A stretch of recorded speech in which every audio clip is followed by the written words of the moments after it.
اعوذ باللہ من الشیطان الرجیم بسم اللہ الرحمن الرحیم الحمد للہ علی ما انعم ولہ الشکر علی ما الہم والثناء بما قدم من عموم نعم ابتدأها والسبوغ آلاء ان اسداها وتمام منن والاها جمع عن الإحصاء عددها ونأى عن الجزاء أمدها وتفاوت عن الإدراك أبدها وندبهم لاستزادتها بالشكر لاتصالها واستحمد إلى الخلائق بإجزالها وثنى بالندب إلى أمثالها ثم الصلاة والسلام على سيدنا ومولانا أبي القاسم محمد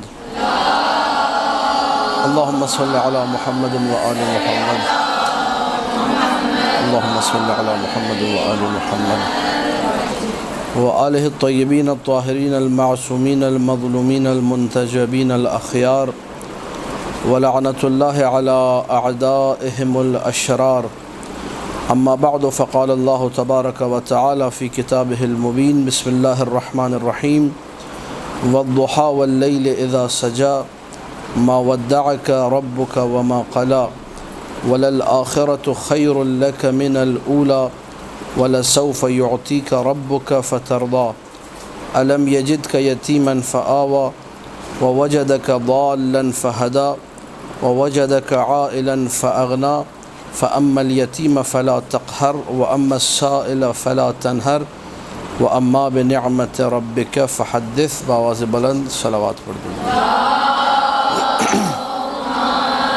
اللهم صل على محمد وآل محمد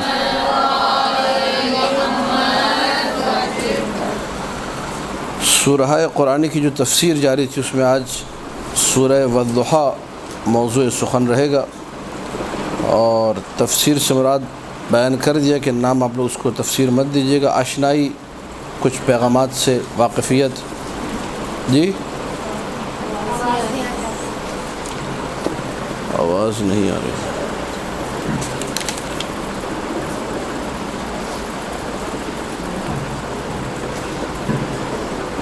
اب آ رہی ہے آپ لوگوں کو آواز؟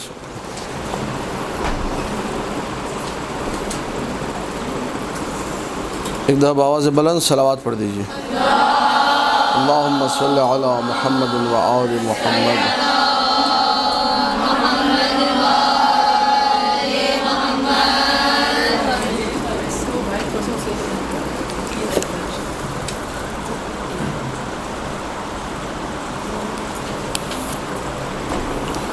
سورہ والضحیٰ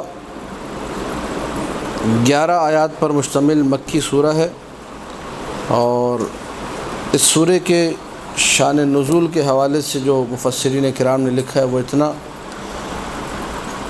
کہ اسلام کے ابتدائی دور میں نازل ہونے والے چند سوروں میں، اور پہلا سورہ جب نازل ہوا سورہ اقرا کی جب آیات نازل ہوئی اقرا بسم ربک الذی خلق، اس کے بعد وحی کا سلسلہ کچھ عرصے کے لیے رک گیا تھا۔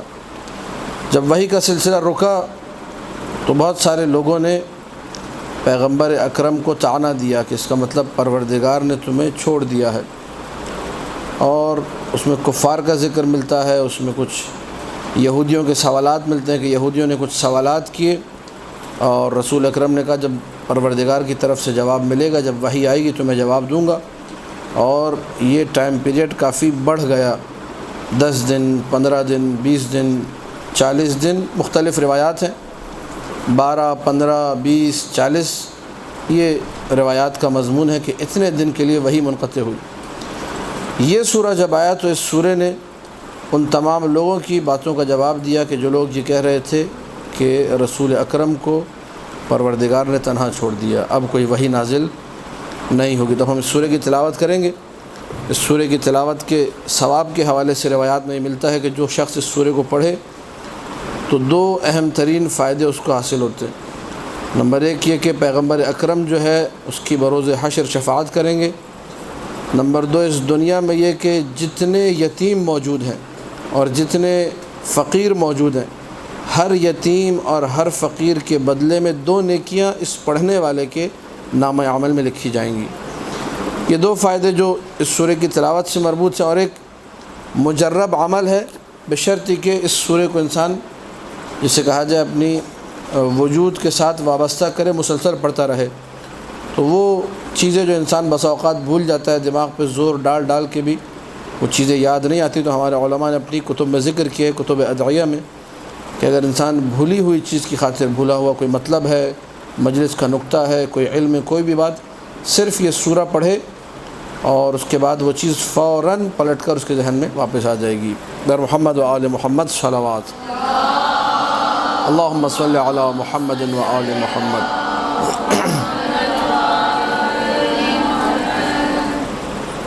والضحیٰ، بسم اللہ الرحمن الرحیم کی شرح آپ لوگوں کے لیے واضح۔ والضحیٰ، قسم ہے سورج کے سوا نیزے پر ہونے کی۔ میرے ہاتھ میں جو تفسیر صافی ہے اس میں یہ ترجمہ کیا گیا، لیکن بعض دیگر تفاسیر جیسے تفسیر تبیان ہے شیخ طوسی علیہ الرحمہ کی، اس میں انہوں نے سورج کے سوا نیزے پر ہونا مطلب وہ زوال کا جو وقت ہے جب سورج پورے آب و تاب کے ساتھ چمک رہا ہوتا ہے وہ مراد نہیں لیا، بلکہ کہا والضحیٰ یعنی پورے دن کے روشن ہونے کی قسم ہے، یا سورج کی روشنی کی قسم ہے جو پورے دن باقی رہتی ہے۔ لہذا یہ مفسرین کا اختلاف ہے تھوڑا بہت۔ قسم کھائیے بہرحال دن کی، یہاں پر والضحیٰ یعنی دن کی قسم ہے، یا سورج کی روشنی کی قسم ہے، اب سورج سارا دن جو چمک رہا ہے اس کی قسم، یا جب وقت زوال 12-1 بجے کا جو ٹائم ہوتا ہے اس وقت کی قسم ہے خاص۔ تمام کی تمام صورتوں میں قسم جو ہے وہ دن کی روشنی کی کھائی جا رہی ہے۔ واللیل اذا سجا، قسم ہے رات کی کہ جب وہ ٹھہر جائے، اس کا اندھیرا چاروں طرف پھیل جائے، لوگ سکون سے آرام کی نیند سو جائیں۔ واللیل اذا سجا، قسم رات کی جب وہ ٹھہر جائے۔ ما ودعک ربک، اگر اس کو آپ بنا تشدید کے پڑھیں جس طرح بعض قرآن نے پڑھا ہے ما ودعک، دال پر تشدید نہ پڑھیں، ما ودعک یعنی ما ترکک، تمہارے رب نے تمہیں ترک نہیں کیا، ما مائے نافیہ، ودع یعنی ترک، تمہارے رب نے تمہیں ترک نہیں کیا، ما ودعک ربک۔ اور اگر ودعک پڑھیں تو جس طرح ایک الوداع کرنے والا چھوڑ کر چلا جاتا ہے کسی کو، اس طرح تمہارے پروردگار نے تمہیں نہیں چھوڑا۔ ما ودعک ربک یعنی تمہارے پروردگار نے تم سے کوئی قطع تعلق نہیں کیا۔ وما قلا، قلا لغت عرب میں کسی سے کراہت رکھنا، کسی سے بغض رکھنا، کسی سے ناراض ہونا، کسی کو پسند نہ کرنا، ان معنوں میں ہے۔ اور یہ بھی جواب ہے ان لوگوں کا جنہوں نے رسول اکرم پر جب وحی نازل نہیں ہوئی تو یہ جملے کہے کہ تمہارا پروردگار تم سے ناراض ہو گیا ہے، تمہارا پروردگار تمہارا دشمن بن گیا ہے۔ اور بہت سارے کچھ ایسے جملے بھی ملتے ہیں انہی تفاسیر میں ہمیں مشرکین کے اور بعض لوگوں کے، جو کہ واقعاً ایک مومن اور ایک مسلم کے دل کو بھی اذیت دیتے ہیں کہ کس طریقے سے لوگ رسول اکرم کے بارے میں ایسی باتیں کیا کرتے تھے۔ بھلے مشرک تھے لیکن ادب و آداب کا خیال رکھنا ضروری ہے۔ انسان کسی بھی دشمن سے بھی بات کرے تو کچھ ادب و آداب ہوتے ہیں، وہ تمام تر ادب و آداب کو بالائے طاق رکھتے ہوئے بدتمیزی سے رسول کے سامنے گفتگو کرنا۔ تو بہرحال اس کو ایک جملے میں یہاں پر آیت میں بیان کیا، ما ودعک ربک، تمہارے پروردگار نے تم سے کوئی قطع تعلق نہیں کیا۔ وما قلا یعنی تم سے ناراض بھی نہیں ہے، قلا کہتے ہیں ناراض ہونے کو۔ وللآخرۃ خیر لک من الاولی، آخرت تمہارے لیے بہتر ہے کس سے؟ اولا سے۔ اب اس آیت کی کئی طریقوں سے ہم لوگ تشریح کر سکتے ہیں۔ وللآخرۃ خیر لک من الاولی بالکل سامنے کا جو معنی ہے، آخرت بہتر ہے کس سے؟ دنیا سے۔ اولا سے مراد دنیا اور آخرت سے مراد عقبہ۔ آخرت باقی ہے، دائمی ہے، دنیا جو ہے فانی ہے، ختم ہو جائے گی۔ دنیا میں جو بھی ہمیں نعمتیں مل رہی ہیں وہ نعمتیں فانی ہیں، زائل ہونے والی نعمتیں، کوئی ایسی نعمت نہیں ہے، کوئی ایسی چیز یہاں پر نہیں ہے جو بقا رکھتی ہو۔ لیکن آخرت میں تمام کی تمام چیزیں، نعمتیں، حیات، ہر چیز باقی ہے، لہٰذا آخرت یقیناً بہتر ہے اولا سے یعنی دنیا سے۔ ایک تفسیر یہ ہے۔ دوسری تفسیر چونکہ رسول اکرم کے اسلام کے ابتدائی ایام تھے، اور یہ بھی انتہائی مناسب اور بہترین تفسیر ہے۔ وللآخرۃ خیر لک من الاولی، یعنی کیا؟ یعنی آپ کے جو بعد والے ایام ہیں، اسلام کے انتہائی جو ادوار کے ایام ہوں گے وہ یقیناً بہتر ہوں گے ان ابتدائی ایام سے۔ ابتدا میں کتنے لوگ تھے؟ چند گنتی کے لوگ تھے جو مسلمان ہوئے تھے۔ شروع میں کتنے لوگوں نے نماز پڑھی رسول اکرم کے پیچھے؟ حضرت خدیجہ سلام اللہ علیہا نے اور امیر المومنین، اور کسی نے نماز نہیں پڑھی۔ تو ابتدا میں یقیناً قلیل لوگ تھے جو رسول کے ساتھ تھے۔ تو آخرت خیر لک من الاولی، یعنی آپ کو جو مستقبل کی ایک نوید سنائی جا رہی ہے، ایک خوشخبری سنائی جا رہی ہے، وہ یہ کہ آپ پریشان نہ ہوئے۔ مسلمان جو ابھی کم تعداد میں ہیں، لوگ جو آپ کے ساتھ کم تعداد میں، انشاءاللہ یہ بڑھ جائیں گے، اور آگے جو ہے آپ کے لیے خوشخبریاں ہی خوشخبریاں ہیں۔ اولا جو ہے اس سے بہتر آخرت ہے، نہیں بعد میں آنے والا مستقبل۔ پھر یہاں پہ ایک روایت موجود ہے، اور اس کو بھی اگر کوئی جمع کرے تو بہت سارا میٹر ان موضوعات پر جمع ہو سکتا ہے۔ رجعت کا ایک موضوع ہے ہمارے پاس کہ امام سلام اللہ علیہ کا جب ظہور ہوگا اس کے بعد رجعت ہوگی۔ اللہم صلی علی محمد و آل محمد۔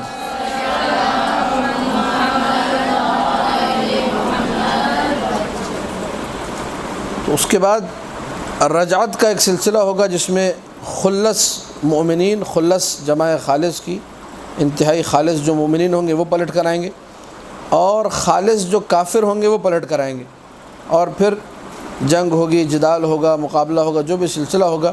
امام زمانہ کے لشکر میں انسان جائے گا، ان پہ اپنی جان کو نچھاور کرے گا۔ تو رجعت کا ایک زمانہ ہے۔ رجعت میں ہمارے پاس روایات بے شمار ہیں، قرآن کی بہت ساری آیتیں ہیں جن کے ذیل میں معصومین نے کہا ہے کہ ان آیات میں ہم رجعت کو کر سکتے ہیں، ان آیات کے ذریعے سے ہم لوگ رجعت پر دلیل پیش کر سکتے ہیں۔ اس آیت کے بارے میں وَلَلْآخِرَةُ خَيْرٌ لَكَ مِنَ الْأُولَىٰ، تفسیر قمی میں روایت موجود ہے امام جعفر صادق علیہ الصلاۃ والسلام سے، اللہم صلی علی محمد و آل محمد۔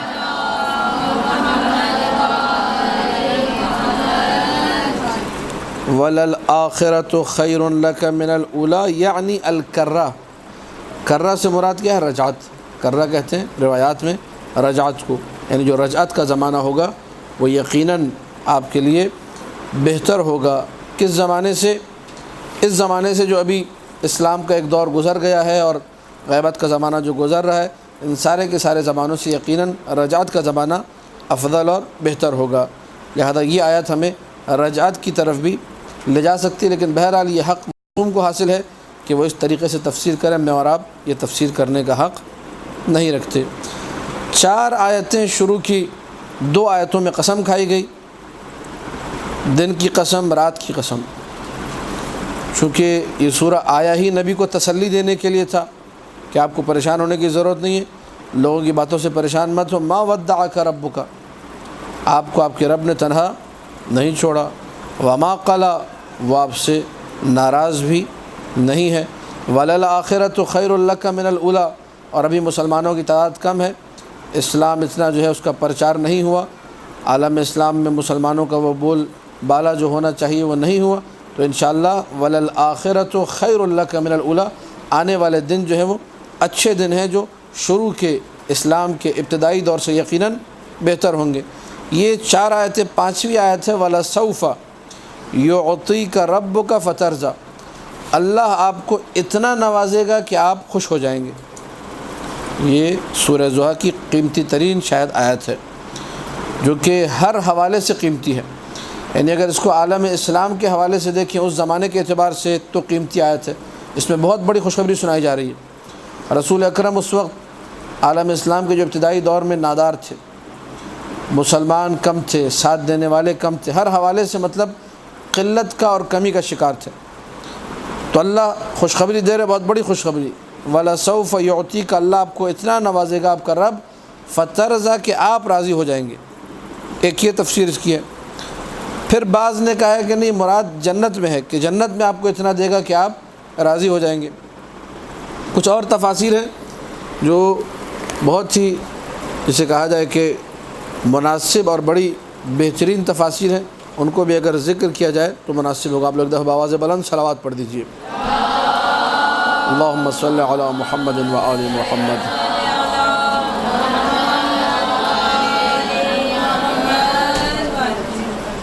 مجمع البیان طبرسی میں یہ روایت موجود ہے اور آپ لوگوں کے لیے جالب توجہ ہوگی، توجہات کو اپنی مبذول رکھیے گا آپ لوگ۔ دخل رسول اللہ صلی اللہ علیہ وآلہ علی فاطمۃ وعلیہا کساء من ثلۃ الابل۔ رسول اکرم ایک دن اپنی بیٹی فاطمہ زہرا کے پاس تشریف لائے۔ اللہم صلی علی محمد وآل محمد، اللہم صلی علی محمد وآل محمد۔ جبکہ بی بی کے دوش مبارک پر، بی بی کے کندھوں پر ایک ایسی چادر تھی جو کہ اونٹ کے اون سے بنی ہوئی تھی، اونٹ کے بالوں سے بنی ہوئی چادر۔ وَهِيَ تَطْحَنُ بِيَدِهَا، اور بی بی جو ہے اپنے ہاتھوں سے چکی پیس رہی تھی۔ وَتُرْضِعُ وَلَدَهَا، اور اپنے بیٹے کو دودھ بھی پلا رہی تھی۔ فَدَمِعَتْ عَيْنَا رسول اللہ صلی اللہ علیہ وآلہ، رسول کی آنکھوں سے یہ منظر دیکھ کر آنسو جاری ہو گئے۔ فقال یا بنتاه تعجلی مرارۃ الدنیا بحلاوۃ الآخرہ فقد انزل اللہ علی ولسوف یعطیک ربک فترضی۔ اے میری بیٹی، دنیا کی تلخی کو چکھو، دنیا کی تلخی کو برداشت کرو آخرت کی مٹھاس کے مقابلے میں، آخرت کے مزے کے مقابلے میں، آخرت کے عیش و عشرت کے مقابلے میں دنیا کی سختی کو برداشت کرو، یہ تھوڑی سختی ہے۔ یہ اللہ نے میرے اوپر ایک آیت اتاری اور وہ آیت یہ ہے وَلَسَوْفَ يُعْطِيكَ رَبُّكَ فَتَرْضَىٰ، تمہارا رب تمہیں اتنا دے گا کہ تم راضی ہو جاؤ گے۔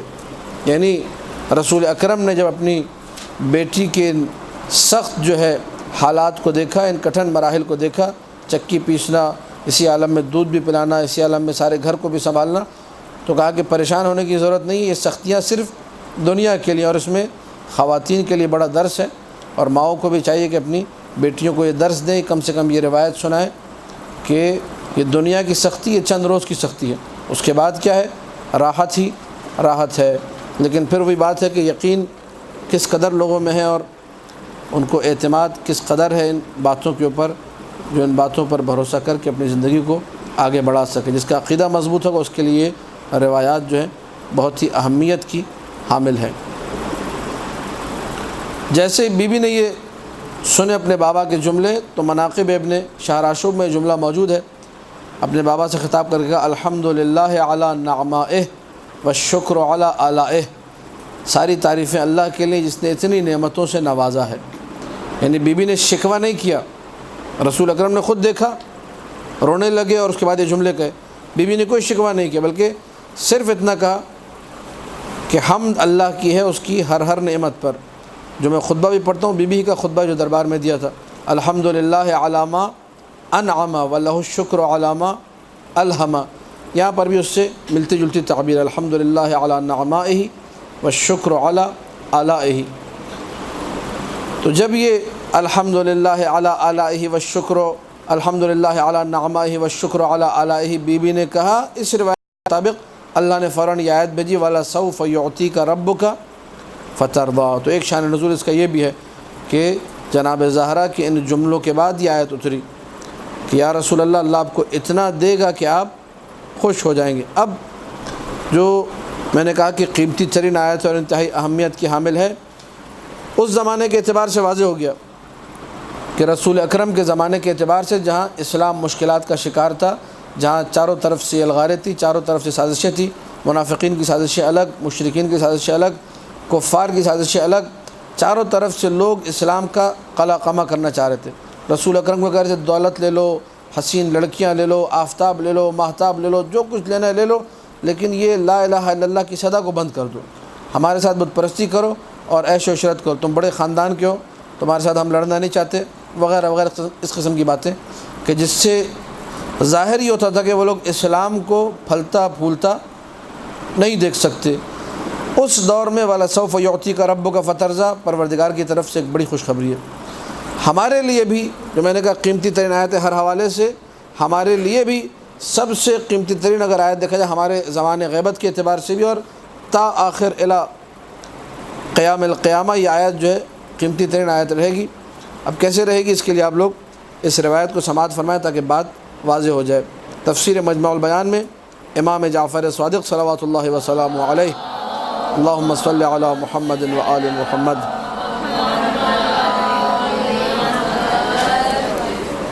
مولا فرماتے ہیں اس آیت کی تفسیر کے بارے میں، وَلَسَوْفَ يُعْطِيكَ رَبُّكَ فَتَرْضَىٰ، پروردگار تمہیں اتنا دے گا کہ تم خوش ہو جاؤ گے، راضی ہو جاؤ گے۔ مولا کیا فرما رہے ہیں؟ فرما رہے ہیں رضی جدی ان لا یبقى فی النار موحد، یا رضا جدی ان لا یبقى فی النار موحد، میرے جد کی خوشی یہ ہے، اللہ کہہ رہے ہیں نا پروردگار اتنا دے گا کہ آپ خوش ہو جائیں گے۔ تو اتنا دے گا سے کیا مراد ہے؟ رسول اکرم کو کیا نعمتیں چاہیے؟ مثلا جنت کی بعض روایت میں ہے کہ جنت کی اتنی نعمتیں ہوں گی، اتنے محلات ہوں گے، اتنی حوریں ہوں گی، ساری چیزیں ذکر ہیں۔ تو کیا یہ مراد ہے؟ چھٹے مولا نے یہاں پہ واضح کیا، کہا کہ میرے نانا میرے جد کی رضا کیا ہے؟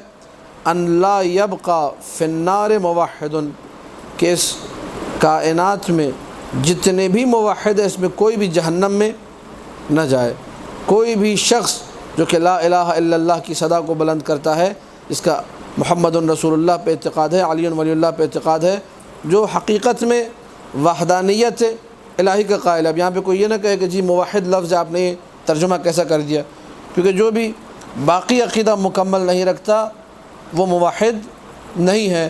جس نے امیر المومنین کو رسول اکرم کے بعد خلیفہ بلا فصل نہیں مانا، یہ شخص موحد کہلانے کے حقدار نہیں ہے، کیونکہ رسول کی تعلیمات پر عمل نہیں کر رہا، وہ تعلیمات جو خود اللہ نے بھیجی ہیں۔ امیر المومنین کو خلیفہ جو ہے اللہ نے بنایا ہے، رسول اکرم نے اس کا ابلاغ کیا تھا، اس کو پہنچایا تھا۔ لہٰذا کوئی موحد، کوئی شخص جو کہ مومن ہو، خوشی میرے جد کی یہ ہے کہ وہ جہنم میں نہ رہے۔ اس کے بعد ایک اور بہت ہی پیاری روایت محمد حنفیہ سے، وہ یہ فرماتے ہیں اہل عراق کو خطاب کرتے ہوئے، اے اہل عراق تزعمون ان ارجى آیت فی کتاب اللہ۔ ایک یہ بحث ہے یہ شروع سے لوگوں میں کہ قرآن کی وہ کون سی آیت ہے جو سب سے زیادہ امید دلاتی ہے، جس کو پڑھ کے انسان کو امید ملتی ہے، اس کی رجا بڑھتی ہے، اس کے اندر جو ایک حوصلہ بڑھ جاتا ہے۔ تو اہل عراق عام طور پہ جو اس زمانے کے مسلمان تھے، اب چاہے وہ شیعہ ہوں چاہے سنی ہوں، ان سب کا یہ عقیدہ تھا کہ سب سے زیادہ امید دلانے والی آیت یہ آیت ہے، یا عبادی الذین اسرفوا علی انفسہم لا تقنطوا من رحمت اللہ، اللہ کی رحمت سے نا امید مت ہو۔ تو کہتے تھے یہ والی آیت جو ہے سب سے زیادہ امید دلانے والی آیت ہے، جس میں یہ ہے کہ انسان جتنا بڑا گنہگار ہو، لا تقنطوا من رحمت اللہ، اسے رحمت الہی سے مایوس نہیں ہونا چاہیے، اسی لیے نا امیدی کو سب سے بڑا گناہ بھی قرار دیا گیا ہے۔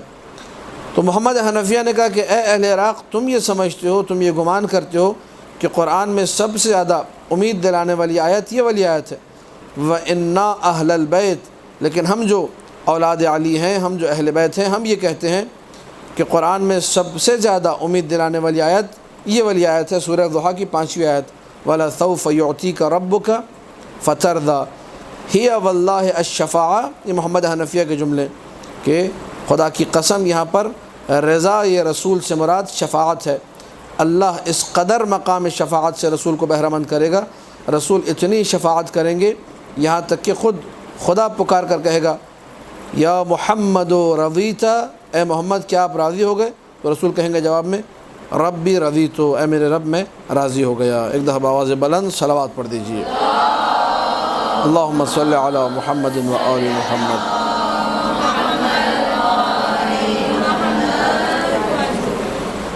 یہ ایک پورشن یہاں تک سورہ ضحیٰ کا ہمارا مکمل ہوا۔ اب اس کا خلاصہ ہم لوگ جو ہے دوبارہ آپ کے سامنے پیش کریں تاکہ ذہن نشین ہو جائے۔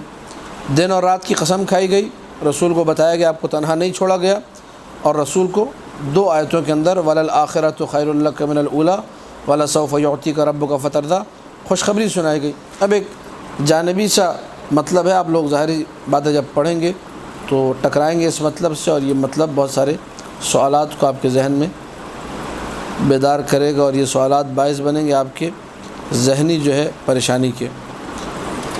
روایات میں علماء نے، کچھ سنی علماء نے، کچھ شیعہ علماء نے، ہمارے پاس بھی اس قسم کی روایات موجود ہیں جن میں یہ ذکر کیا ہے کہ کچھ لوگوں نے، کہ جن لوگوں نے رسول کو آ کر یہ کہا تھا کہ آپ کا پروردگار آپ کو چھوڑ چکا ہے، آپ کا پروردگار آپ سے ناراض ہو چکا ہے، اس میں ایک نام جناب خدیجہ سلام اللہ علیہا کا ملتا ہے۔ اب یہ کہ میں اور آپ سبھی پریشان ہوں گے کہ وہ جناب خدیجہ جنہوں نے کسی دور میں رسول کو اکیلا نہیں چھوڑا، اپنا سب کچھ قربان کر دیا، بی بی کی جو ہے والدہ ماجدہ، یعنی ہماری عقل ہضم نہیں کرتی مقام خدیجہ سلام اللہ علیہا کو ذہن میں رکھنے کے بعد کہ بی بی نے ایسا کہا ہوگا۔ بات واضح سوال میرا، اور روایات میں آیا ہے، اور تفسیر قمی میں بھی جو روایت موجود ہے 5ویں مولا امام محمد باقر علیہ الصلوۃ والسلام سے، اللہم صلی علی محمد و آل محمد، کہ جبرائیل نے جب آنے میں دیر کی سورہ اقرأ بسم ربک الذی خلق کے نازل ہونے کے بعد، تو جناب خدیجہ نے یہ کہا کہ شاید آپ کے پروردگار نے آپ کو چھوڑ دیا ہے، اسی لیے وہ فرشتے کو نہیں بھیج رہا۔ اور پھر اس کے بعد جو ہے مشرکین کا جملہ دیا ہوا ہے کہ مشرکوں نے یہ کہا کہ رسول اللہ کے جو اللہ ہیں اور ان کے جو رب ہیں انہوں نے چھوڑ دیا۔ اب یہ شاید کسی کے ذہن میں آئے، مشرکوں کا طعنہ بھی وہی ہے اور جناب خدیجہ کا طعنہ بھی وہی ہے۔ تو سب سے پہلی بات یہ کہ ہم لوگ ابھی مقام تحلیل روایت میں نہیں ہیں کہ ہم اس کی سند کو چیک کریں، ہم ہر روایت کو قبول نہیں کر سکتے۔ منن پہلی بات یہ، پہلے تو ہمیں سند کو دیکھنا ہوگا کہ اس کے سند کے روات کیسے ہیں، ضعیف ہیں صحیح ہیں، تاکہ اس روایت کو مرحلہ قبول میں قبول کیا جا سکے۔ پہلی بات یہ، میں نے بھی سند چیک نہیں کی، اس لیے ادھر میں خاموشی اختیار کروں گا، روایت کی سند میں نے نہیں دیکھی۔ آگے بڑھتے دوسری بات، اگر مان لیا جائے روایت کی سند کو صحیح بھی مان لیا جائے کہ ہاں بھائی روایت ہم نے سند دیکھ لی، پتہ چلا جی، فرض یہ کر رہا ہوں میں نے دیکھی نہیں، فرض یہ کرتے ہم لوگ روایت کی سند صحیح تھی، جس روایت میں تھا کہ جناب خدیجہ نے رسول اکرم سے یہ کہا، تو اس کو ہم لوگ کسی غلط وے میں نہیں کہہ سکتے۔ یعنی روایت کو اگر ہم نے قبول بھی کیا تو ہم لوگ اس کو اچھے طریقے سے قبول کریں گے۔ رسول اکرم اور جناب خدیجہ کا رشتہ میاں بیوی کا رشتہ ہے۔ کون سا رشتہ ہے؟ میاں بیوی کا رشتہ ہے۔ اور سب سے بہترین جواب یہی ہے کہ اگر چند دن، 15 دن، 20 دن اگر فرشتہ نہیں آیا، انسان یہ باتیں اپنی بیوی سے کرتا ہے کہ کئی دن ہو گئے، خاص طور پہ جب نبی اکرم ہو، جناب خدیجہ ان کی جو ہے جسے کہا جائے کہ تمام غموں کو سننے والی، تمام جو ہے مشکلات کو سننے والی جناب خدیجہ تھی، ہر ہاتھ مدد کرنے والی جناب خدیجہ ہیں۔ اور روایت میں یہ ملتا بھی ہے، امیر المومنین کے حوالے سے میں نے پڑھا یہ کہ جب انتہائی مشکل میں ہوتے تھے، خود امیر المومنین کی بات ہے جو حلال مشکلات ہیں، جب غم چاروں طرف سے امنڈ آتے تھے، گھر میں آتے تھے تو جناب زہرا کو دیکھ کر سارے ان کے غم دور ہو جاتے تھے، صرف دیکھنے سے جناب زہرا پہ نگاہ پڑتی تھی، کہتے تھے میرے سارے غم دور ہو گئے۔ تو جناب خدیجہ کا بھی یہی مقام ہے، اس حوالے سے مشکلات میں جو مدد کی ہے، ناصرہ رسول ہے۔ تو اگر بیوی نے کہا بھی ہے تو نعوذ باللہ کسی اس وے میں نہیں کہا، ممکن ہے مزاحن کہا ہو، ممکن ہے ویسے ہی کہا ہو کہ ہمیں کیا ماجرا ہے، اتنے دن ہو گئے فرشتے نہیں آ رہے، کہیں آپ پریشان تو نہیں ہیں۔ تو اس کو راوی نے جب نقل کیا تو اس طریقے سے نقل کیا کہ جناب خدیجہ نے کہا کہ اللہ نے آپ کو تنہا چھوڑ دیا، مکمل بات نقل نہ کیو۔ اور جناب زہرا کے حوالے سے بھی ہمیں یہ ملتا ہے کہ جب رسول اکرم کے بعد لوگوں نے سب نے ساتھ چھوڑ دیا تو اس وقت جو شکوہ کیا ہے بیوی نے، وہ پڑھنے والا شکوہ ہے، بیت الاحزان میں دیا ہوا ہے کہ یا علی آپ گھر میں بیٹھ گئے، آپ اٹھتے کیوں نہیں ہیں، اپنے حق کے لیے سارے کے سارے جملے بیوی نے کہے۔ اس کے بعد امیر المومنین نے کچھ جملے کہے جس پر بیوی نے خاموشی اختیار کی۔ تو ہم لوگ ایک جو مسئلہ ہے کہ ان کو جب مقام عصمت پر رکھتے ہیں تمام ذوات مقدسہ کو، تو تمام وہ رشتے بھلا بیٹھتے ہیں کہ جن رشتوں سے یہ لوگ پیوستہ ہیں۔ میاں بیوی کا رشتہ ہے، باپ بیٹے کا رشتہ ہے، باپ بیٹی کا رشتہ ہے۔ ہر وقت ہر آن، یہ کسی عالم نے نہیں لکھا ہے کہ ہر آن میں ضروری ہے کہ مسلسل یہ لوگ جو ہے نبی بن کر رہے ہیں اور کوئی ایسی چیز نہ ہو جو اس رشتے سے وابستہ ہے۔ بشریت کے قل انما انا بشر مثلکم یوحی الیہ، بشریت پہلے ہے، یوحی الیہ بعد میں ہے، مقام وحی بعد میں ہے۔ تو انسان اس بات کو مد نظر رکھے کہ ٹھیک ہے جناب خدیجہ نے کہا ہے، رسول اکرم کی وہ بیوی ہیں جو رسول اکرم کو سب زیادہ عزیز ہیں، انہیں یہ کہنے کا حق ہے، اور جس انداز میں انہوں نے کہا ہوگا یقیناً وہ کوئی غلط انداز نہیں ہوگا۔ مفسرین نے اگر ساتھ ذکر کر دیا مشرکین کی بات کو اور جناب خدیجہ کی بات کو، اب یہ اس میں ہمیں اتنا شعور ہونا چاہیے کہ مشرکوں نے طعنہ دیا ہوگا، مشرکوں نے خوشی منائی ہوگی، لیکن جناب خدیجہ نے اس کو ممکن ہے غم کے انداز میں پوچھا ہو جب انہوں نے بھی مشرکین کا طعنہ سنا ہوگا جناب خدیجہ سلام اللہ علیہا نے، تو سوال کیا ہوگا کہ کیا ماجرا ہے، اتنے دن ہو گئے ملک نازل نہیں ہو رہا، کیا پروردگار نے ملک نازل کرنا چھوڑ دیا؟ یہ سوال کیا ہوگا؟ غم بھرے لہجے میں ایک بیوی ہونے کے ناطے جو شوہر کا غم اس کے ساتھ بانٹنا چاہ رہی ہے، اس کو اس طریقے سے نقل کیا گیا، لہذا ان روایات کو ہم نے اس طریقے سے حل کرنا ہے۔ ایک دفعہ آواز بلند صلوات پڑھ دیجیے، اللہم صلی علی محمد و آل محمد۔ اب آج جو ہے اور تفسیر جو ہے آپ لوگوں کے لیے میں لے کر آیا ہوں، جو آپ لوگوں کی حوصلہ افزائی کے لیے یہ تفسیر جو ہے لے کر آیا ہوں، تفسیر مخزن العرفان۔ یہ مخزن العرفان یہ فارسی میں تفسیر ہے، بانو مجتہدہ امین اصفہانی، پتہ نہیں آپ نے نام سنا ہے نہیں سنا، ان کا مجھے نہیں معلوم، بانو امین اصفہانی۔ یہ خاتون تھی اور جوانی میں جو ہے بیوہ ہو گئیں، پیسہ بہت تھا، ابا کی لائبریری وغیرہ بھی سنا بہت بڑی تھی ان کی، تو انہوں نے پھر زندگی بھر پڑھائی کی اور بہترین تفسیر لکھی ہے۔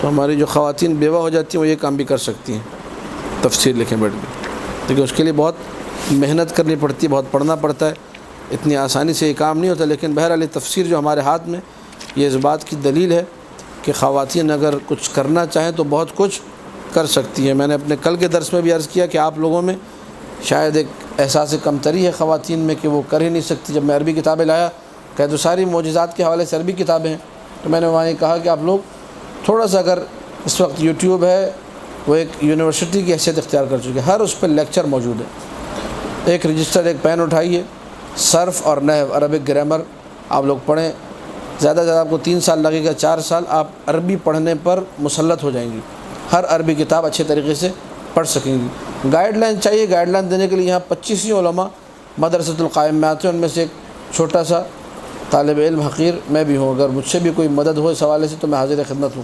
لیکن یہ کہ جو خواتین شوق رکھتی ہوں، بے ذوق اور بے شوق، یا وہ جو ذوق چینل دیکھتی ہیں وہ والی خواتین ہیں، جن کو علم کا ذوق ہو، علم دین کا ذوق ہو، وہ والی خواتین آئیں تو بہت کچھ کر سکتی ہیں، معاشرے کی خدمت کر سکتی ہیں۔ اور انہوں نے اب بڑی دلچسپ ایک بات لکھی، اس لیے میں آج یہ تفسیر اٹھا کے لایا۔ خدا جو ہے ان کی روح کے جو ہے درجات کو بلند کرے۔ ایک دفعہ ان کے ایصال ثواب کے لیے آپ لوگ صلوات پڑھ دیجیے، اللہم صلی علی محمد و آل محمد۔ بسم اللہ الرحمن الرحیم، صلی اللہ علیہ یا ابا عبداللہ۔ ابھی آپ لوگ سنیے گا، چونکہ اللہ نے ہر انسان کو کچھ دیا ہے، اسلوب کسی کو خاص دیا ہے، اسٹائل کسی کو جداگانہ دیا ہے، انداز ہر ایک کا اپنا اپنا ہوتا ہے، الگ انداز ہوتا ہے۔ تو آپ کو جو ذہن دیا ہے مجھے وہ ذہن نہیں دیا۔ ایک آیت کے بارے میں جو میرا سوچنے کا انداز ہے وہ آپ کے سوچنے کا انداز نہیں ہے، جو پوائنٹس، جو نکات ممکن آپ کے ذہن میں آئے وہ میرے ذہن میں نہ آئے، لہٰذا ہم میں سے ہر ایک باصلاحیت ہے۔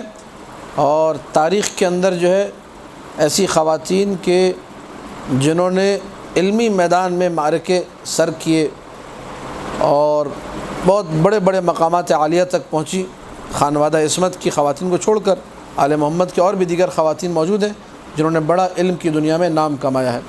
اس حوالے سے اگر آپ لوگ کتاب دیکھنا چاہیں، ریاحین الشریعہ، اب مجھے نہیں معلوم اس کا اردو میں ترجمہ ہے یا نہیں، بہرحال فارسی میں کتاب ہے ریاحین الشریعہ، تو بہت اچھی کتاب ہے۔ اس میں تمام عالم اسلام کی جو خواتین ہیں صرف ان کا تذکرہ ہے، تو یہ خواتین کی حوصلہ افزائی کے لیے، ان کی ہمتوں کو بلند کرنے کے لیے اچھی کتاب ہے۔ بہرحال ہماری جو محترمہ ہے مرحومہ بانو مجتہدہ امین اصفہانی رحمۃ اللہ علیہا و رضوان اللہ تعالی علیہا، انہوں نے ایک مطلب ذکر کیا ہے کہ وحی کیوں نہیں آئی اتنے عرصے تک، اور یہ ایک عورت ہی کا دماغ ہو سکتا ہے، مطلب مجھے بہت زیادہ پسند آئے اور یہ چیز، اور میں اسی نیت سے کتاب لے کر آئے کہ آپ کو یہ پڑھ کر سناؤں۔ انہوں نے کہا کہ میں نے جو ہے سارے کی ساری تفاسیر کا مطالعہ کیا کہ کیوں جو ہے وحی رک گئی آنا۔ اس میں مفسرین نے یہ باتیں کی، پہلے انہوں نے وہ باتیں کوٹ کی کہ وحی کے جو ہے منقطع ہونے کا ایک سبب، کچھ نے یہ لکھا ہے کہ رسول اکرم کی بیگمات میں سے کوئی خاتون اپنے گھر میں ایک جو ہے کتے کا بچہ لے کر آ گئی تھی اور اس کو گھر میں لا کے رکھا ہوا تھا، کئی دن وہ گھر میں رہا، تو بعد میں جب جبرائیل آئے وحی لے کر تو رسول نے پوچھا اتنی دیر کر دی، اتنے دن کہاں غائب تھے؟ کہا یا رسول اللہ آپ کے گھر میں جو ہے وہ کتے کا ایک بیٹا جو ہے موجود تھا، اس وجہ سے جو ہے ہم لوگ نہیں آ رہے تھے۔ ملائکہ الہی جس گھر میں کتے ہوں وہاں ملائکہ نہیں آتے ہیں، تو اس وجہ سے میں نہیں آ رہا تھا۔ ایک یہ چیز ذکر ہے۔ یا بعض روایت میں ہے کہ اصحاب نے پوچھا یا رسول اللہ وحی کیوں نہیں آ رہی؟ کہا کہ تمہارے ناخن بڑے ہوئے ہیں، مونچھیں تم لوگ چھوٹی کرتے نہیں ہو، اپنی حالت تمہاری بری ہے۔ ان کے عیوب ذکر کیے کہ گندے تم لوگ منہ دھوئے بغیر گھر سے آ جاتے ہو، ایسے میں وحی نہیں آ سکتی۔ وحی جہاں آنی چاہیے وہاں خوشبودار ماحول ہونا چاہیے، پاکیزہ ماحول ہونا چاہیے وغیرہ وغیرہ۔ تم لوگوں کی وجہ سے وحی رک گئی۔ یہ اس قسم کی تعبیرات روایات میں ملتی، وہ یہ انہوں نے ذکر نہیں کیا، میں تفسیر طبیان سے ذکر کر رہا ہوں۔ اور بھی بہرحال اسباب ذکر ہیں کہ وحی کیوں رکی تھی۔ انہوں نے کہا ہے کہ میں یہ سمجھتی ہوں، یہ بانو امین اصفہانی فرمانی رحمۃ اللہ علیہ، خدا ان کے درجات جو ہیں بلند ہوں، کہ تاخیر وحی کا یہ سبب نہیں ہے کہ جی وہ گھر میں کتا آ گیا تھا یا اصحاب کے ناخن بڑے ہوئے تھے، اس میں مثال کے طور پر میل تھا یا کوئی بھی قسم کی بات، یہ چیزیں تاخیر وحی اور وحی کے لیٹ ہونے کا باعث نہیں تھی۔ بلکہ ابھی دیکھیے کتنی انہوں نے دقت کی ہے، ذہن کتنا لڑا ہے، دماغ، یہ باتیں انہوں نے جو یہاں پر لکھی ہیں۔ بلکہ حکمت جو ہے اس سے کہیں بڑھ کر تھی۔ اور حکمت کیا تھی؟ یہ سورہ جو کہ مکی سورہ، اس طرح میں نے شروع میں ہی بتایا، مکی اور مدنی کو جاننا ضروری ہے۔ بہت سارے مقامات پہ بہت زیادہ کام آتی ہے چیز کہ آپ کو یہ پتہ ہو کہ یہ سورہ مکی ہے یا مدنی ہے، بہت سارے مطالب کو سمجھنے میں آسانی ہو سکتی ہے۔ تو یہ سورہ مکی ہے، مکہ میں نازل ہوا، اور وہ بھی جب وحی کا ابتدائی دوران تھا وحی نازل ہونے کا۔ تو یہ فرما رہی ہے، اب جملہ آپ لوگ سنیے گا کہ شاید، اور یہ شاید بھی جو ہے ایک عالمانہ اسٹائل ہے، یعنی انسان کبھی بھی اپنی اگر ذہن میں کوئی بات آ بھی رہی تو اس کو پورے کے پورے یقین کے ساتھ نہ کہے، ہو سکتا ہے ایسا نہ ہو، میرے ذہن میں ایک بات آئی ہے، الہام ہوا ہے، اللہ نے عطا کی ہے اور مجھے وہ بات لگی، موازین کے مطابق میں نے ذکر کر دی، لیکن اس پہ ایک لفظ شاید لگا دیا۔ یہ ہمارے علماء جو یہاں پہ آتے ہیں مدرسۃ القائم میں وہ کہتے ہوں گے ظاہراً ایسا ہے۔ جب بھی کہیں ظاہراً ایسا ہے سمجھ جائیں کہ یہ پورے یقین کے ساتھ نہیں کہہ رہے اور اس میں ایک پاسبلٹی دے رہے ہیں، ممکن ہے اس کے برعکس بھی ہو۔ ظاہراً اس کا جواب یہ ہے، مطلب ایک پاسبلٹی ہے کہ جواب کوئی اور ہو۔ ظاہراً، شاید، لعل وغیرہ کی تعبیرات جو استعمال ہوتی ہیں تو اسی لیے استعمال ہوتی ہے کہ انسان ایک پاسبلٹی دیتا ہے کہ اس سے ہٹ کر بھی ہو سکتا ہے، اور کچھ لوگوں کو یقین ہوتا ہے لیکن پھر بھی مقام تواضع میں ایسا کہتے ہیں۔ بانو امین اصفہانی نے لکھا کہ شاید حکمت کیا ہو تاخیر کی، یہ ہو جب وحی نازل ہوتی تھی تو نبی کے جسم پر لوڈ بہت پڑتا تھا۔ روایات میں ہے جب وحی نازل ہوتی تھی نبی کا چہرہ سرخ ہو جاتا تھا، پورا بدن جو ہے پسینے سے شرابور ہو جاتا تھا۔ بعض وہ مواقع جب نبی جو ہے اونٹ پر سوار تھے اور وحی نازل ہونا شروع ہوئی تو نبی اونٹ سے زمین پر گر گئے تھے، بخار نبی کو چڑھ گیا تھا، پورا وجود اس پہ کپ کپی طاری تھی۔ یہ جو ہے نزول وحی کے وقت، اس میں ہمارے علماء بھی ہیں، دیگر علماء بھی، جو سب نے اس کیفیت کو کوٹ کیا ہے کہ جب نبی اکرم پر وحی نازل ہوتی تھی تو ان کی کیفیت، بدنی کیفیت، فزیکلی وہ کس کنڈیشن میں ہوا کرتے تھے۔ بانو امین اصفہانی فرماتی ہے کہ جب نبی اکرم پر پہلی وحی نازل ہوئی جس میں نبی اکرم بخار بھی چڑھا ان کو، پسینہ بھی خوب بہا ان کا، طبیعت بھی ان کی تھوڑی خراب ہوئی اور کب کبھی بھی طاری ہوئی، چہرہ بھی سرخ ہوا، سارے کے سارے عوارض، بدنی عوارض، جسمانی عوارض پیش آئے، تو اللہ تعالیٰ نے نبی کو کچھ ریسٹ دینا چاہا کہ تھوڑا سا ریسٹ مل جائے، پھر اس کے بعد اگلی وحی آئے گی۔ یہ سوچ ایک عورت سوچ سکتی ہے جو مرد کا خیال رکھنا اچھے طریقے سے جانتی ہے کہ مرد کو ریسٹ کی ضرورت ہے، آرام کی ضرورت ہے، استراحت کی۔ اب یہ جو نقطہ ذکر کیا یہ ایک خاتون کا ذکر کردہ بہترین نقطہ ہے اور روایات کے مطابق بھی ہے۔ ایک دفعہ بآواز بلند صلوات پڑھ دیجئے، اللہم صلی علی محمد و آل محمد۔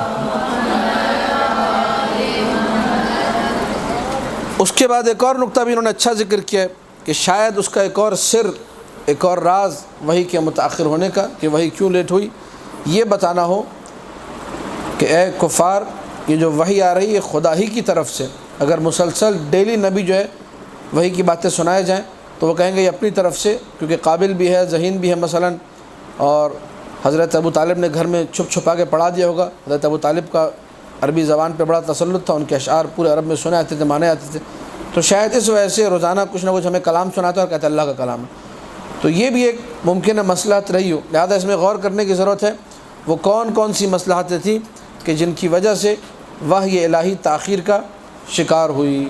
وہ گھر میں مثلا کتے کا ہونا تھا، اصحاب کے ناخنوں میں میل کا بھرا ہونا تھا، یا مثلا رسول اکرم کو آرام دینے کی غرض تھی، اس طرح بانو امین نے ذکر کیا رحمۃ اللہ علیہ، یا یہ کہ مثلا کفار کو یہ باور کرانا تھا، یہ یقین دلانا تھا، یہ بات سمجھانا مقصود تھا کہ وحی الہی ہے، یہ اللہ کی طرف سے آئے گی، جب اللہ کی طرف سے آئے گی تبھی تمہیں سنائی جائے گی، اس کے علاوہ سنائی نہیں جائے گی۔ پھر اس کے بعد ایک اور نقطہ قبل اس کے کہ ہم لوگ اگلے پورشن کا آغاز کریں اس سورہ کے، کہ یہ قسم جو کھائی اس کی کیا مناسبت ہے، والضحیٰ اور واللیل، دن اور رات کی قسم کھانے کا کیا مقصد ہے۔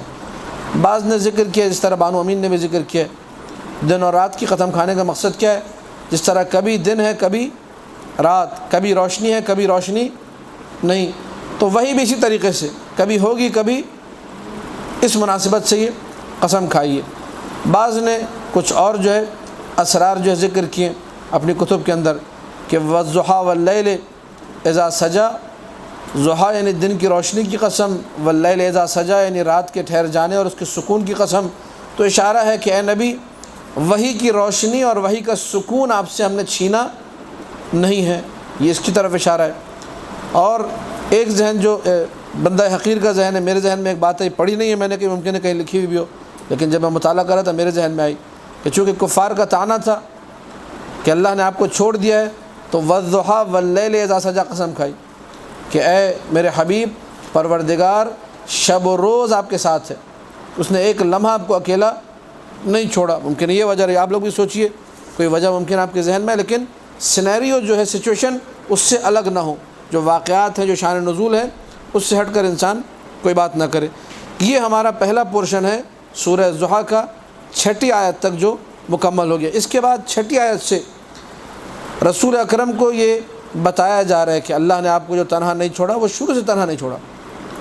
آپ یتیم تھے، آپ کو پناہ دی، آپ کی قوم آپ کی معرفت نہیں رکھتی تھی، یا مثلا بعض روایت کے مطابق آپ بچپنے میں کہیں کھو گئے تھے، گم گئے تھے، تو آپ کے گھر پہنچوانے کا بندوبست کس طرح کروایا، وہ سارا کا سارا سلسلہ اس کی طرف اشارہ۔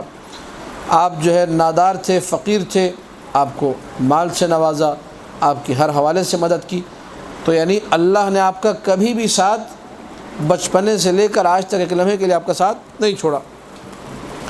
الم یجد کا یتیمن فآویٰ، 6 آیت، اے اللہ کے رسول کہ اللہ نے آپ کو یتیم نہیں پایا، فآویٰ اس کے بعد پناہ دیو۔ اس کو جو ہے دلیل بنایا جاتا ہے افضلیت حضرت ابو طالب پر، اور یہ کہ حضرت ابو طالب کے فعل کو یہاں پر اللہ نے اپنا فعل کہا ہے۔ آوا یعنی پناہ دینا، ایوا پناہ دینا۔ تو رسول اکرم کو یتیمی کے زمانے میں کس نے پالا تھا، کس نے پناہ دی تھی؟ حضرت ابو طالب سلام اللہ علیہ نے۔ وَوَجَدَكَ ضَالًّا فَهَدَىٰ، اور آپ کو اب یہ وَوَجَدَكَ ضَالًّا فَهَدَىٰ، اس میں بڑے سوالات ہوتے ہیں، اور وہ لوگ جو دشمنان اہل بیت ہیں ان آیتوں کو پیش کر کے شان رسول میں کمی کرتے ہیں اور گستاخی کرتے ہیں، کیونکہ ان کا عقیدہ بھی ہمارے جیسا نہیں ہے، فرق کرتا ہے۔ ہم لوگ نبی کے جو ہے صراط مستقیم پر ہونے کے قائل ہیں، یاسین والقرآن الحکیم انک لمن المرسلین علی صراط مستقیم، شروع سے ابتداء امر سے۔ نبی جو ایک لمحے کے لیے گمراہ ہو، یہ ہمارا تصور اور ہمارا عقیدہ ہو ہی نہیں سکتا۔ لیکن جو دوسرے مسالک ہیں وہ کہتے ہیں دیکھو بھائی نبی بھی گمراہ ہو سکتا ہے، دلیل کیا؟ یہ والی آیت وَوَجَدَكَ ضَالًّا، ضال کہتے ہیں گمراہ کو۔ اسی سے روایت میں ہے الحکمت ضالۃ المؤمن، حکمت جو ہے مومن کی گمشدہ چیز ہے، جہاں سے اس کو ملے اسے لے لینی چاہیے۔ تو گمشدہ ہونا، گمراہ ہونا، یہ ضال کا معنی ہے۔ تو یہاں پر بھی انہوں نے یہی کہا وَوَجَدَكَ ضَالًّا، یعنی اے رسول اللہ نے آپ کو، نعوذ باللہ ان لوگوں نے یہ کہا، نقل کفر کر رہا ہوں، آپ کو گمراہ پایا، فہدا کا آپ کو ہدایت دے دی۔ یہ والا معنی کر کے وہ لوگ کہتے ہیں کہ دیکھو ہمارا عقیدہ یہی ہے کہ رسول بھی ہماری طرح عام آدمی تھے، اور جس طرح ہم لوگ گمراہ ہوتے ہیں، نعوذ باللہ رسول بھی گمراہ تھے، اللہ نے ان کو ہدایت۔ دلیل کیا ہے؟ قرآن کی یہ آیت۔ یہاں جو ہے آپ کو تفاسیر اہل بیت کو دیکھنا پڑے گا، کلمہ ضل، ضاد اور لام، اس کے معنی کو دیکھنا پڑے گا کہ ضل کے کیا کیا لغت میں معنی ذکر ہیں۔ اس کے لیے آپ کو عربی آنی چاہیے، عربی لغت دیکھنا آنی چاہیے، صرف پہ مسلط ہوں، نحو پہ مسلط ہوں، اور یہ سارے وہ کام ہیں جو آپ لوگوں کے لیے مقدور اور ممکن ہے، آپ لوگ کر سکتے ہیں۔ ایسا نہیں ہے کہ یہ کام مشکل ہو۔ میں نے مثلا صرف کی 8 کتابیں میں نے اپنی والدہ سے پڑھی، ہماری والدہ صرف و نحو میں ماہر ہے، انہوں نے ہمیں پڑھایا بچپن سے، وہ بھی ایک خاتون ہی ہے، کوئی ایسا تو نہیں ہے کہ کسی مرد سے ہم نے پڑھا ہو، لہٰذا خواتین یہ کام کر سکتی ہیں۔ بار بار تاکید کر رہا ہوں، انشاءاللہ آپ لوگوں میں سے کچھ ہماری بہنیں ایسی نکلیں گی جو اس عظیم کام کو سر انجام دیں۔ وَوَجَدَكَ ضَالًّا فَهَدَىٰ، اور آپ کو ضال پایا۔ اب میں ترجمہ نہیں کر رہا، روایت کو جب پڑھیں گے ترجمہ کریں گے پھر کہ کیا مراد ہے۔ فہدا پھر ہدایت دی۔ وَوَجَدَكَ عَائِلًا، عائل کہتے ہیں نادار کو، فقیر کو۔ فَأَغْنَىٰ تو اس نے بے نیاز کر دیا، اور روایات میں فَأَغْنَىٰ بِمَالِ خدیجہ، آپ کو مال خدیجہ کے ذریعے سے بے نیاز کیا۔ یہاں پر جناب خدیجہ کے حوالے سے جب مجالس آپ کو پڑھنی ہو یا ان کی عظمت ذکر کرنی ہو، اس آیت کو آپ لوگ سرنامہ کلام بنا سکتے ہیں۔ وَوَجَدَكَ عَائِلًا فَأَغْنَىٰ، اے رسول اللہ نے آپ کو نادار اور فقیر پایا، فَأَغْنَىٰ پس اس نے بے نیاز کیا، بمال خدیجہ، کیونکہ جناب رسول اکرم جب ان کے ماں باپ دنیا سے جاتے ہیں تو صرف ایک اونٹنی اور کوئی ایک اور شاید بکری یا کوئی چادر اس قسم کی چیز تھی جو مال دنیا میں کم ترین شمار ہوتی تھی، وہ چھوڑ کر گئے تھے، اور کوئی ایسی میراث نہیں تھی کہ اس کی وجہ سے کہا جائے کہ نہیں جناب عبداللہ مثلا بہت امیر تھے، دنیا کا پیسہ چھوڑ کر گئے تھے۔ تو ابتدائے امر سے رسول نے فقر کو دیکھا ہے۔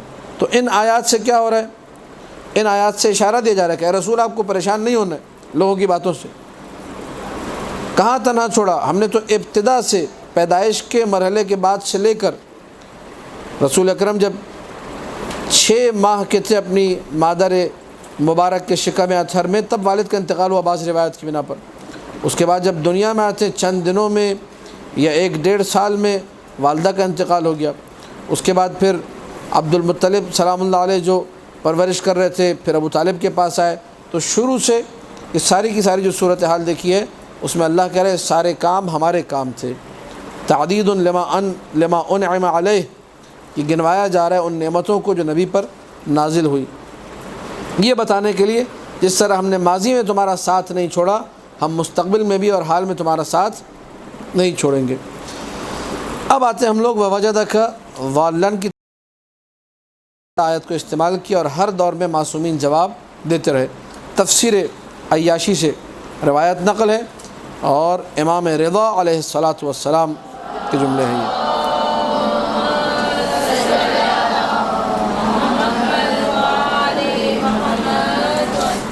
اچھا، اب یہ جو تفاسیر ہیں پھر میں کہوں گا یہ تفاسیر اہل بیت سلام اللہ علیہ، ان کے لیے انسان کو نورانیت اپنے وجود میں رکھنی چاہیے، مسلسل باوضو رہے، درس دیتے ہوئے، درس پڑھتے ہوئے کسی بھی مرحلے پر بنا وضو کے نہ ہو، تاکہ ان مفاہیم کو اچھی طریقے سے درک کر سکے۔ یتیم عربی زبان میں اسے بھی کہا جاتا ہے یونیک، جو بالکل ہو، اکیلا، جس کی کوئی مثال بے مثل و بے نظیر کو عربی میں کیا کہتے ہیں؟ یتیم۔ جس جیسا کوئی نہ ہو اسے کیا کہتے ہیں؟ اس طرح بطول کا معنی بھی یہی ہے، بے مثل و بے نظیر، جس کی کوئی نظیر نہ ہو اسے بطول کہتے ہیں۔ جناب زہرا سلام اللہ علیہ کا جو لقب ہے بطول، وہ بھی اسی مناسبت سے۔ اللہم صلی علی محمد و آل محمد۔ اب یہاں جو ہے 8ویں مولا کے فرمان کے مطابق یتیم اس معنی میں نہیں ہے جو ہم لوگ عیب سمجھتے ہیں، برائی سمجھتے ہیں، کمی سمجھتے ہیں کہ بیچارہ یتیم ہو گیا، کوئی پرسان حال نہیں ہے، کوئی دیکھنے والا نہیں ہے۔ یہاں پہ مولا فرمانا بلکہ یہ بھی آیت، اور یہ معصوم کو کہنے کا اختیار ہے، وہ کہہ سکتے ہیں الم یجد کا یتیمن، کہ اللہ نے تمہیں بے مثل و بے نظیر نہیں پایا، فآوا، تم بے مثل و بے نظیر تھے، یونیک تھے، تمہاری قدر و منزلت یہ تھی کہ لوگ تمہارے پاس آئے، لوگ تمہارے پاس نہیں آ رہے تھے۔ اس میں اس کا بھی ربط ہے تنہا ہونے کے ساتھ۔ ایسا نہیں ہے کہ آپ کہیں کہ تو بالکل بے ربط ہو گئی اور پہلے تو بات ہو رہی تھی تنہا ہونے کی، یہاں تو جو ہے فضائل شروع ہو گئے فوراً سے، نہیں۔ الم یجد کا یتیمن یعنی آپ بے مثل و بے نظیر تھے لیکن تھے اکیلے، لوگوں کو آپ کی معرفت، فآوا، لوگوں کو آپ تک پہنچا دیا اللہ نے، یہ معنی ہوگا اس آیت کا۔ اس تفسیر کے مطابق یہ بھی ایک پیاری تفسیر ہے معصوم کے فرمان کے مطابق۔ یتیمن فردن لا مثل لک فی المخلوقین، مولانا رضا کے جملے یہ۔ آپ یتیم تھے یعنی فرد تھے، اکیلے، یونیک، لا مثل لک فی المخلوقین، آپ کی کائنات میں کوئی مثل نہیں تھی۔ فأوى الناس الیک، پس لوگوں کو آپ تک پہنچا دیا۔ وضالا فی قوم، اور آپ گمشدہ تھے ایک قوم میں۔ گمشدہ جو چیز ہوتی ہے لوگوں کو اس کی معرفت نہیں ہوتی، 8ویں مولا فرما رہے ہیں ضال کا معنی یہاں پر یہ ہے کہ رسول اکرم تمام کمالات کو رکھنے کے بعد، تمام فضائل کو رکھنے کے بعد، تمام نورانیت کو رکھنے کے بعد لوگوں میں گمشدہ تھے، لوگوں کو پتہ ہی نہیں تھا کہ یہ کون ہے، یہ سفیر اللہ ہے، یہ حجت اللہ ہے، یہ خلیفۃ اللہ ہے، یہ امین اللہ ہے، یہ آخری رسول ہے، یہ خاتم الانبیاء ہے۔ یہ سارے کے سارے فضائل لوگ اس سے ناشنا تھے۔ وَوَجَدَكَ ضَالًّا، اللہ نے آپ کو اپنی قوم میں گمشدہ پایا، لوگوں کو آپ کی حیثیت کا، آپ کے مقام کا اندازہ نہیں تھا۔ فہدا یعنی قوم کو ہدایت کی کہ وہ آپ کے پاس آئیں اور آپ کی معرفت حاصل کریں۔ لا يعرفون فضلک، آپ کی قوم آپ کی فضیلت کو نہیں جانتی تھی۔ فہداہم الیک، پس قوم کو ہدایت کی کہ وہ آپ کی طرف آئیں۔ وعائلا تعول اقواما بالعلم فاغناہم اللہ بک، اور عائل کو بھی یہاں فقیر اور نادار کے معنی میں نہیں لیا۔ عائلا تعول اقواما، عائل کہتے ہیں خرچہ اٹھانے والے کو۔ عائل کا ایک معنی کیا ہے؟ خرچہ اٹھانے والا۔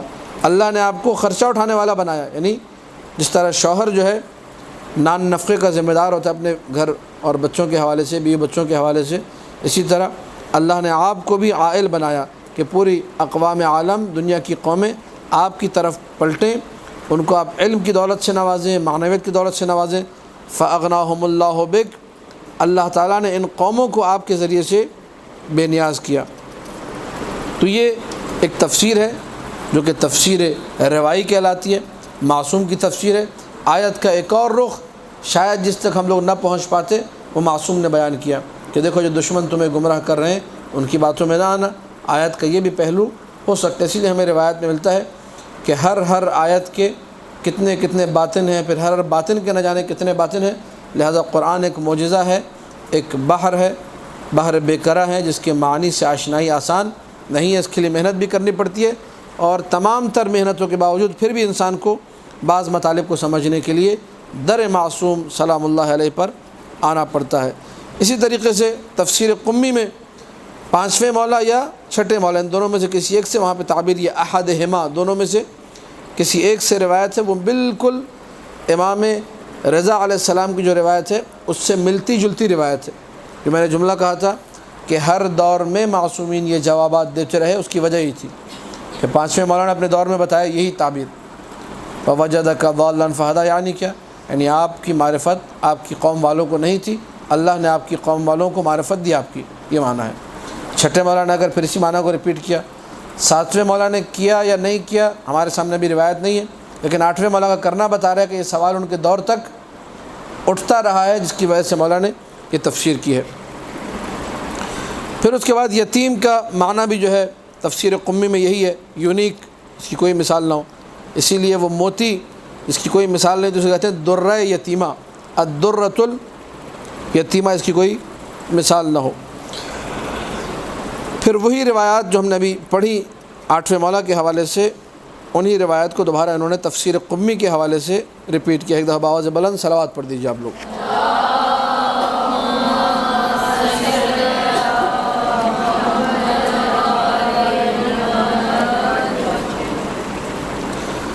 اب ایک اور مطلب آپ لوگوں کے سامنے جو ہے ذکر کروں کہ شاید آپ لوگوں نے سنا بھی ہو مجالس میں، لیکن اس کا بھی حوالہ ہمیں روایات میں مل جاتا ہے۔ بہت سارے نکات ایسے ہیں خطبہ کے، بہت ساری باتیں ایسی ہیں ہمارے علماء کی خطبہ کی کہ شاید آپ یہ سمجھتے ہو کہ مثلاً کتنا پیارا سجا کر انہوں نے بیان کیا، وہ ہوتا روایت کے اندر ہے، کہیں نہ کہیں سے آپ کو فرمان معصوم میں مل جاتا ہے وہ۔ مثلاً ایک مشہور و معروف نکتہ ہے کہ کافر جو ہے کہے گا یا لیتنی کنت ترابا، اس میں نکتہ مشہور و معروف آپ لوگوں نے سنا ہوگا، یعنی کافر کہے گا کاش کہ میں ابو تراب کا ماننے والا ہوتا۔ یہ روایت ہے آٹھویں مولا کی، اور بحار الانوار میں روایت موجود ہے۔ ایک اور نکتہ جو آپ نے سنا ہوگا کراچی شہر میں خطبہ کرام سے، خاص طور پہ ہمارے استاد جو ہے علامہ طالب جوہری صاحب یہ نکتہ بہت پڑھتے تھے کہ رسول اکرم کے ماں باپ کو اٹھا لیا بچپن میں، یتیم ہو گئے۔ کیوں یتیم ہو گئے؟ کہا کہ تاکہ کسی مخلوق کا ان پر کوئی مخلوق یہ حق نہ جتا سکے کہ ہم نے مثلا اس رسول کی پرورش کی، ہم نے اس کو جو ہے پالا ہے، ہم نے جو ہے ان پر یہ احسان کیا ہے، ماں باپ کے حق کو بھی نہیں رکھا۔ اور اس کے بعد پھر وہ نکتہ لگاتے تھے کہ حضرت ابو طالب نے تو پرورش کی، انہوں نے تو ایک حق جتایا، تو ان کا حق کیسے ادا کیا امیر المومنین کے ہاتھوں کو اٹھا کر من کنت مولا فاز عالم، یہ نقطہ مشہور و معروف ہے، اس کے بعد لوگ نعرے لگاتے کھڑے ہو کر. تو یہ نقطہ پورا کا پورا جو ہے آپ کو روایت میں مل جائے گا. مجمع البیان طبرسی میں روایت موجود ہے، یہاں تفسیر صافی میں بھی موجود ہے. نبی اکرم صلی اللہ علیہ وآلہ وسلم سے روایت ہے.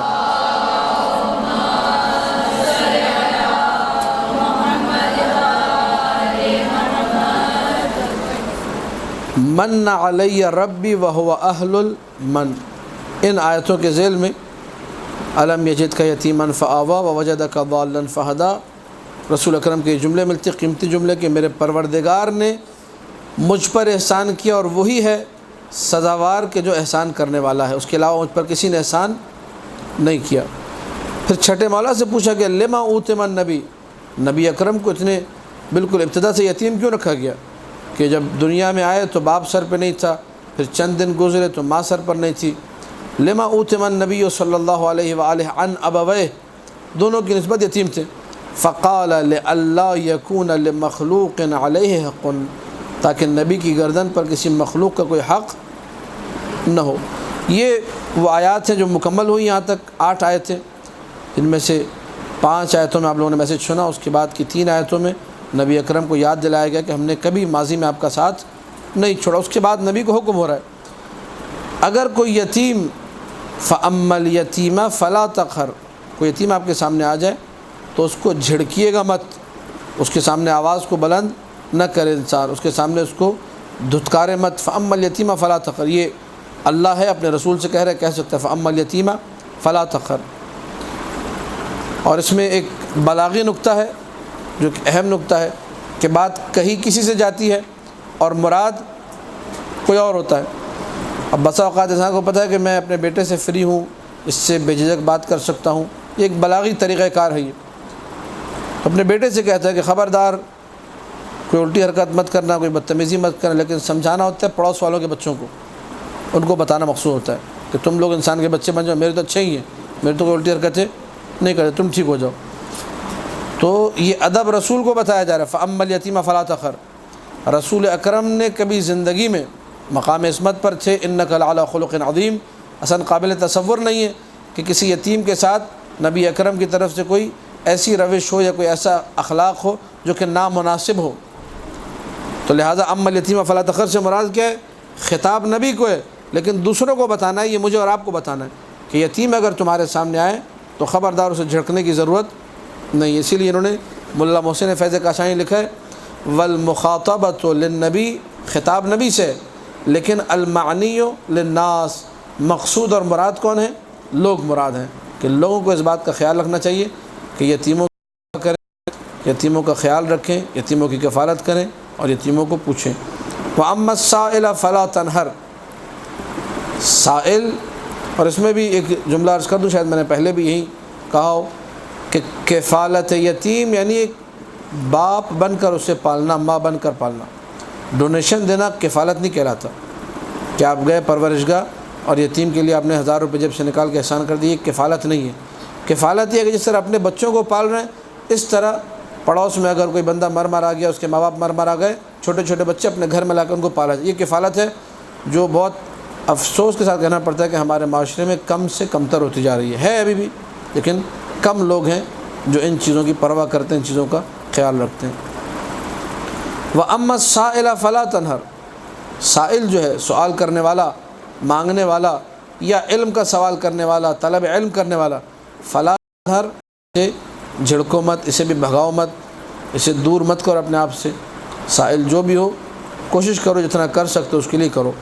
وَأَمَّا بِنِعْمَةِ رَبِّكَ فَحَدِّثْ، اور رب کی جو نعمت ہے اس کو بیان کرو. اب ظاہری سی بات ہے، اس سورہ کو ہم نے جب پورے طریقے سے پڑھ لیا، آخری آیت ہے 11ویں آیت، تو ہمیں یہ بات بھی سمجھ میں آ جانا چاہیے کہ قرائن کے مطابق نعمت سے مراد یہاں پر کیا ہے؟ نبوت ہے، رسالت رسول اکرم ہے، کہ اس نعمت کو لوگوں کے سامنے بیان کرو کہ میں اللہ کا نبی ہوں، اللہ کا رسول ہوں، اور یہ چیز اللہ نے مجھے دی ہے.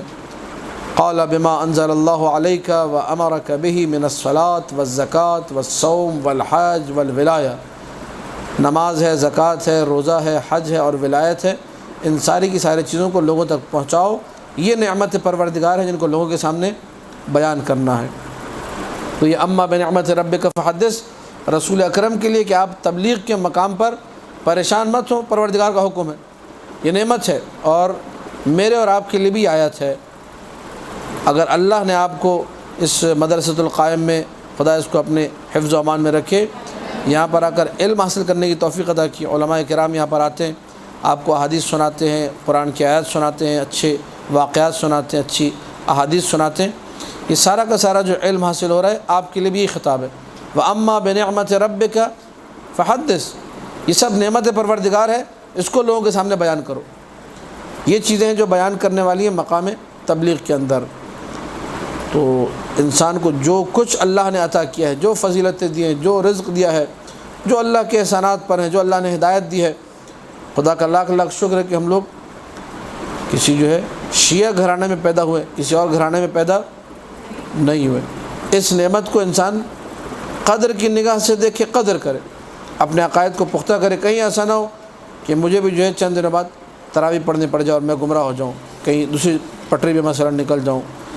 تو انسان ان نعمتوں کی قدر کرے۔ وَأَمَّا بِنِعْمَةِ رَبِّكَ فَحَدِّثْ۔ مولا حسین علیہ السلام سے بھی روایت میں یہی مضمون موجود ہے، اللہم صلی علی محمد و آل محمد۔